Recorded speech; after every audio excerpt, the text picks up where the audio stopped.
വിശുദ്ധ ബൈബിൾ തുറക്കാം. ലൂക്കോസിൻ്റെ സുവിശേഷത്തിൽ നിന്നാണ് വായിക്കുന്നത്. 1-ാം അധ്യായം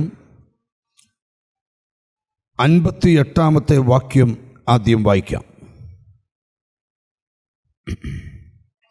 കർത്താവ് അവൾക്ക് വലിയ കരുണ കാണിച്ചെന്ന് അയൽക്കാരും ചാർച്ചക്കാരും കേട്ടിട്ട് അവളോടുകൂടെ സന്തോഷിച്ചു.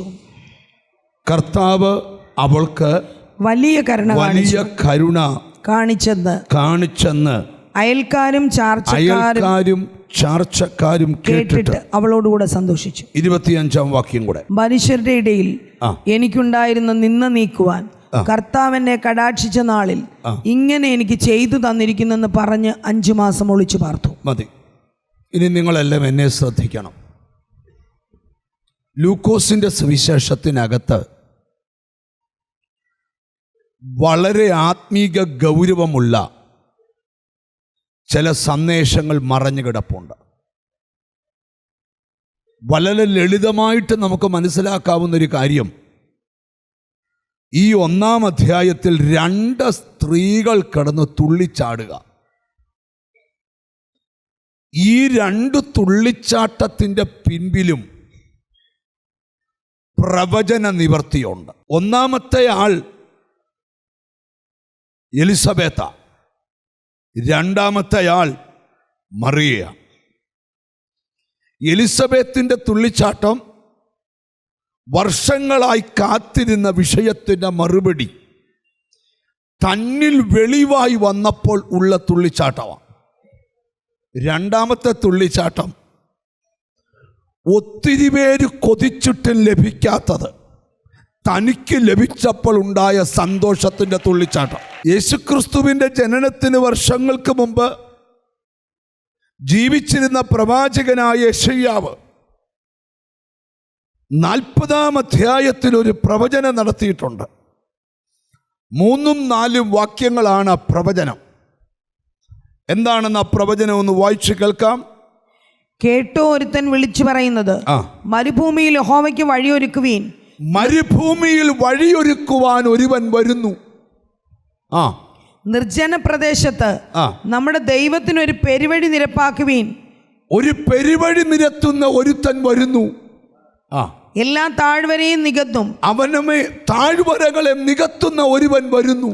എല്ലാ മലയും കുന്നും താണും വരേണം. കുന്നിനെ താത്തിക്കൊണ്ടൊരു പാത ഒരുക്കുവാൻ ഒരുത്തൻ വരുന്നു. വളഞ്ഞത് ചൊവ്വായും വളഞ്ഞതിനെ ചൊവ്വാക്കാൻ ഒരുത്തൻ വരുന്നു. ദുർഘടങ്ങൾ സമമായും തീരണം. ആരാടായി വരാൻ പോകുന്നവൻ? തീർന്നില്ല.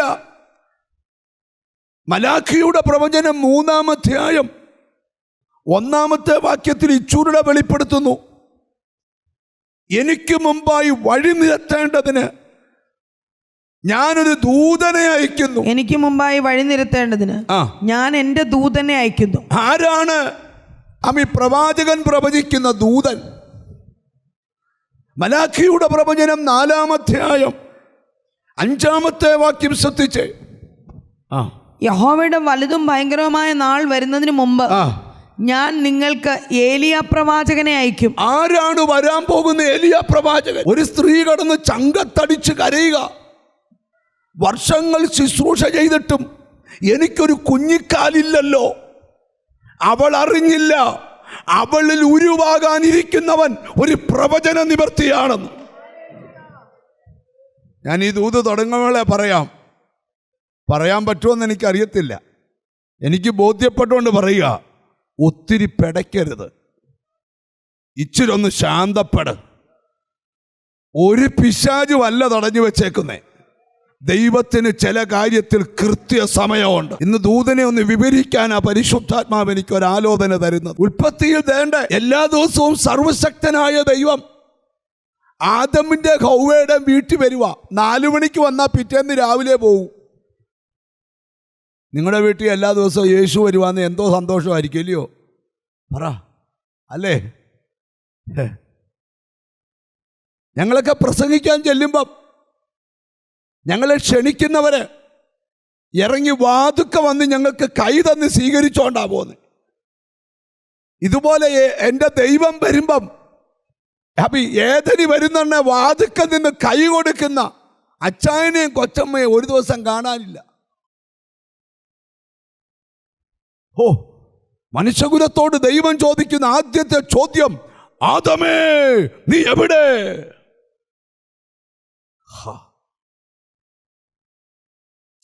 ഞാൻ നഗ്നനാകൊണ്ട് ഭയപ്പെട്ടൊളിച്ചു. ശ്രദ്ധിച്ചു കേൾക്കണം. സ്തോത്രം.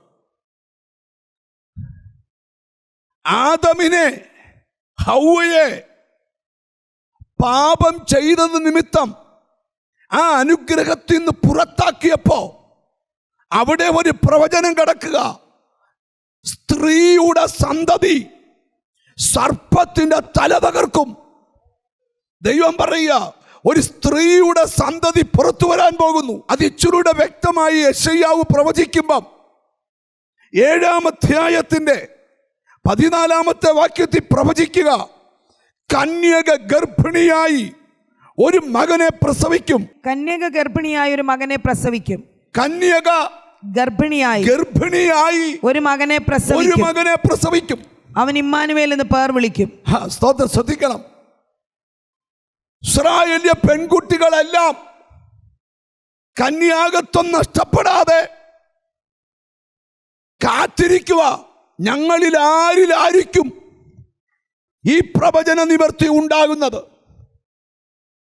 അതുകൊണ്ടാണ് ഞാൻ പറഞ്ഞേ, അനേകർ കൊതിച്ചിട്ടും കിട്ടാത്തത് ഇവൾക്ക് കിട്ടിയപ്പോൾ അവിടെ ഉള്ളു തുള്ളിച്ചാടുകയാ. 2 ദൂതനിക്കുന്ന വചനം കേൾക്കുന്നവരോട് പറയാനുണ്ട്, നിന്റെ വീട്ടിനകത്തും നീ ആഗ്രഹിച്ച ചില വിഷയത്തിന്റെ മറുപടി ഒരടയാളത്തോടെ വെളിപ്പെടുമ്പോൾ, അല്പം കൂടെ ആഴമായിട്ട് ഈ ദൂതിലോട്ടും അടുത്തിരിക്കുന്നൊക്കെ കൈ കൊടുത്തു പറ, ഒരു വീട്ടിലും നടക്കാത്ത ചില കാര്യം നിന്റെ വീട്ടിൽ നടക്കാൻ പോവാന്ന് പറ. ഇന്ന് നമ്മൾ തടസ്സമെന്നല്ല പറയാൻ പോകുന്നേ, ആരുടെയും വീട്ടിൽ നടക്കാത്ത ചില കാര്യം ഈ ദിവസങ്ങളിൽ നിന്റെ വീട്ടിൽ നടക്കും. ഇത് ഈ വചനത്തിൽ കൂടെയുള്ള ഒരു പ്രവചന ദൂത. ഇനി ഞാൻ 2-ാമത്തെ ദൂത് പറയാം. നീ 40 ദിവസമല്ല 21 ദിവസമല്ല തല കുത്തിക്കടന്ന് പ്രാർത്ഥിച്ചാലും ചില കാര്യങ്ങൾ ദൈവത്തിൻ്റെ സമയത്തെ ചെയ്യത്തുള്ളൂ. ദൈവത്തിൻ്റെ സിസ്റ്റത്തിൽ എല്ലാം കൃത്യ ഡേറ്റിൽ നടക്കും. ലൂക്കോസിന്റെ സുവിശേഷം 1-ാം അധ്യായത്തിന്റെ 58-ാം വാക്യവും 1-ാം അധ്യായത്തിന്റെ 25-ാമത്തെ വാക്യവും, കർത്താവ് അവൾക്ക് വലിയ കരുണ കാണിച്ചെന്ന് അയൽക്കാരും ചാർച്ചക്കാരും. 1-ാമത്തെ ദൂത് പറയാം, ചില കാര്യത്തിൽ നിന്നോട് ദൈവം വലിയ കരുണ കാണിക്കും. 25-ാമത്തെ വാക്യം വായിച്ചിട്ട് 58-ാമത്തെ വാക്യത്തിലോട്ട് വരാം. മനുഷ്യരുടെ ഇടയിൽ എനിക്കുണ്ടായിരുന്ന നിന്ന നീക്കുവാൻ കർത്താവ് എന്നെ കടാക്ഷിച്ച നാളിൽ. നമ്മൾ ആ വാക്യത്തിലേക്ക് വരുമ്പം 25 ഒരിക്കൽ കൂടെ വായിക്കണം. ഞാൻ പറയുമ്പോൾ നിങ്ങൾ എന്നെ ഒന്ന് ശ്രദ്ധിച്ചേ. ലൂക്കോസിന്റെ സുവിശേഷത്തിൽ എഴുതിയിട്ടുണ്ട് സെഖരിയാവിനെയും എലിസബത്തിനെയും കുറിച്ച്. ഇരുവരും വയസ്സ് ചെന്നവരും കർത്താവിൻ്റെ സകല കൽപ്പനകളും ന്യായങ്ങളിലും കുറ്റമില്ലാത്തവരുമായിരുന്നു, നീതിമാന്മാരായിരുന്നു. സ്തോത്രം. എന്നിട്ടും ചോദ്യം, ഞങ്ങൾക്ക് എന്താ ഒരു മറുപടി കിട്ടാത്ത? സ്തോത്രം. ഒരു ദിവസം സെഖരിയാവിന് ഒരു നറുക്കു വീണു. വീഴേണ്ടതല്ല, പക്ഷെ അന്ന് വീണു. ഈ ദൈവത്തിൻ്റെ സമയമാകുമ്പം നമ്മളൊന്നും ചെയ്യണ്ട, എല്ലാം ദൈവം അങ്ങ് ചെയ്തോളും. എനിക്ക് പറയാനുള്ളത്, നിന്റെ വീട് ചില പ്രവചന നിവർത്തിയുടെ സാക്ഷ്യം വഹിക്കാൻ പോവുക. അതെന്താന്നൊക്കെ ഇന്ന് വചനത്തിൽ കൂടെ വെളിപ്പെടുത്തിക്കൊണ്ട് വരാൻ പോവുക. എനിക്കെന്തോ ദൈവാത്മാവ് ദൂത് പറയുക, എന്തിൻ്റെയൊക്കെയോ സമയമായി, എന്തൊക്കെയോ വെളിപ്പെടേണ്ട സമയമായി, എന്തൊക്കെയോ നിന്റെ കുടുംബത്തിനകത്ത് മറ്റുള്ളവർക്ക് ആശ്ചര്യം വരത്തക്കവണ്ണം ചില കാര്യങ്ങൾ. ഞാൻ ഈ വാക്യത്തെ മുൻനിർത്തി പറയുക, നിന്നെ പുച്ഛിച്ചവർക്കൊരു മറുപടി വേണ്ടേ? പറ, വേണ്ടേ? വേണ്ടേ? വേണ്ടേ? കർത്താവ് ആ മറുപടി നീ അല്ല കൊടുക്കുന്നേ, നീ വിചാരിച്ച റേഞ്ചിലല്ല കൊടുക്കുന്നേ, നീ ഇതുവരെ കേട്ടിട്ടില്ലാത്ത റേഞ്ചിലല്ല. ഈ നമ്മൾ നല്ല ഭംഗിയുള്ള സാരിയും ഭംഗിയുള്ള ചുരിദാറും ഭംഗിയുള്ള ഉടുപ്പും ഒക്കെ ഇട്ടുകൊണ്ട് വന്നിരിക്കുമ്പം ആൾക്കാർക്കൊക്കെ തോന്നും നമ്മൾ അടിപൊളിയാണ്. പക്ഷേ നമ്മുടെ ഉള്ളിൻ്റെ നീറ്റൽ നമുക്കേ അറിയൂ. ഞാനൊരു ദൂത് പറഞ്ഞു തുടങ്ങുക ഈ വചനവെളിപ്പാടിൽ നിന്നുകൊണ്ട്. ഇനിയും നീ ഒത്തിരി ദിവസം ഈ നിന്ന സഹിക്കേണ്ടി വരത്തില്ല.